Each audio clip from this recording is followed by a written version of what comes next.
ఇది గెత్సెమని తోట. యేసు ఒలీవ కొండలకు వెళ్ళను అని మనం చదువుతున్నాం కదా.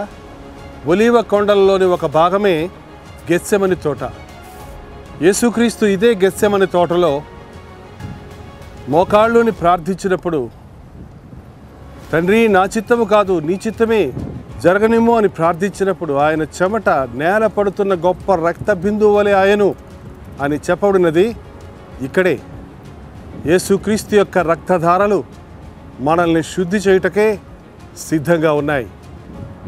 యేసుక్రీస్తు యొక్క రక్తము కార్చబడినది ఇక్కడే. ఇదే గెత్సెమని తోట.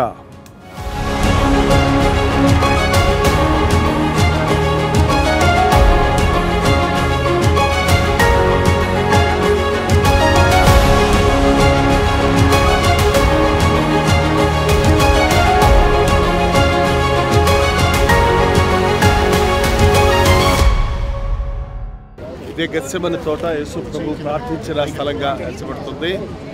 ఇక్కడే యేసు ప్రభు మోకరించి చెమట గొప్ప రక్త బిందువు వలె నేల విడునట్లుగా ప్రార్థించిన స్థలంగా ఎంచబడుతుంది. ఈ ఒలీవ చెట్ల యొక్క మొద్దులు మీరు చూసినట్లయితే ఎంతో పెద్దగా కనపడుతూ ఉన్నాయి.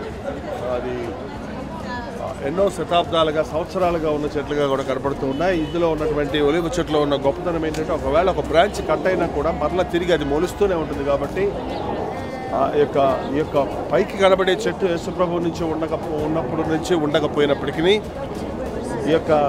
ఈ స్థలాలు, ఈ మొద్దులు లేక వేర్లు ప్రభు కాలం నుంచి ఉన్నవని చెప్పడంలో ఎటువంటి సందేహము లేదు. ఈ యొక్క స్థలాన్ని ఇప్పుడు శుభ్రపరిచి ఒక చక్కగా చేశారు. కానీ ఇది ఒక ఒలీవ తోటగా ఉండింది. ప్రభు ఇక్కడ మోకరించి ప్రార్థించిన గెత్సెమని తోట ఇదే. యేసుప్రభు గెత్సెమని తోటను అతిగా ప్రేమించేవాడిని, వాడికి చెప్పిన ప్రార్థనకు వెళ్ళేవాడిని బైబిల్లో చూస్తున్నాం. అది ఇక్కడేనని మనం గుర్తించగలుగుతున్నాం.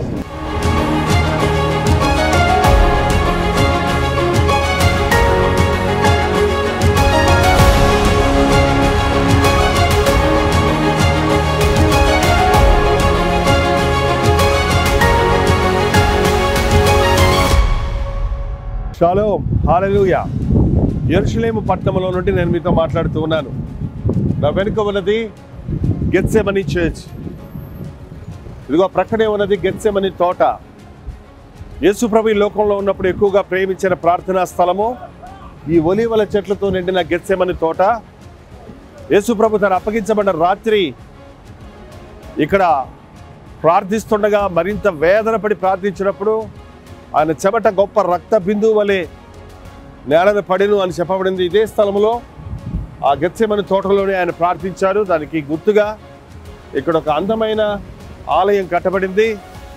12 నేషన్స్ వారు విరాళాలతో ప్రార్థనలతో ఈ యొక్క ఆలయం కట్టబడింది. గెత్సెమని చర్చ్ అని, అలాగే ఆగనీ చర్చ్ అని, ఆల్ నేషన్స్ చర్చ్ అని 3 పేర్లు ఈ మందిరానికి ఉన్నాయి. Gethsemane church, all nations church and agony church. ఇక్కడ ఉన్నటువంటి ఆ చిత్రాలను మీరు చూసినట్లయితే మధ్యలో యేసు ప్రభు వేదనతో ప్రార్థిస్తున్నటువంటి స్థలాన్ని చూస్తున్నాం. ఈ ప్రక్కన ఎంతో పండితులు, శాస్త్రులు ఉండటం, ఆ ప్రక్కన సామాన్యమైన జనులు ఉండటం. యేసు ప్రభు తన రక్తం ద్వారా అందరినీ సమానులుగా చేయడం కొరకు, వారందరినీ ఏకభావంతో కలపడం కొరకు ఆయన ప్రయాసపడినట్లు, ప్రార్థించినట్లు, దేవునితో మనల్ని సమాధానపరిచి దూరస్తులైన మనల్ని సమీపస్తులుగా చేయడానికి ప్రభు ఈ గొప్ప కార్యాన్ని చేసి ఉన్నాడు. దీనిని బట్టి మనం ప్రభువును స్తుతిద్దాం. మన ప్రభువు నడిచిన ఈ ప్రాంతంలో, ఆయన అతిగా ప్రేమించి ప్రార్థించిన ఈ స్థలంలో, ఈ గెత్సెమని చర్చ్ ఎదురుగుండా నిలబడి మీతో మాట్లాడడానికి ప్రభు ఇచ్చిన భాగ్యాన్ని బట్టి ఆయనకే స్తుతి చెల్లిస్తూ ఉన్నాను. ఆ గెత్సెమని తోటలో ఫిల్మింగ్ తీయడానికి ఒప్పుకోవడం లేదు కాబట్టి ఒకవేళ ఆ యొక్క విషయాలు మీకు చూపించలేమేమో. కానీ ఇదిగో ప్రక్కనే ఉన్నటువంటి గెత్సెమని తోటలో కొన్ని ఒలీవ చెట్లు పురాతన చెట్లుగా ఉన్నవి, ప్రభువు ఉన్నప్పటి నుండి ఉన్న చెట్లుగా కనపడుతున్నాయి. ఈ చెట్లలోనే, ఈ గెత్సెమని తోటలోనే ప్రభు ప్రార్థించినట్లుగా దేవుని వాక్య నిరూపణలు, చరిత్ర ఆధారాలు ఉన్నాయి.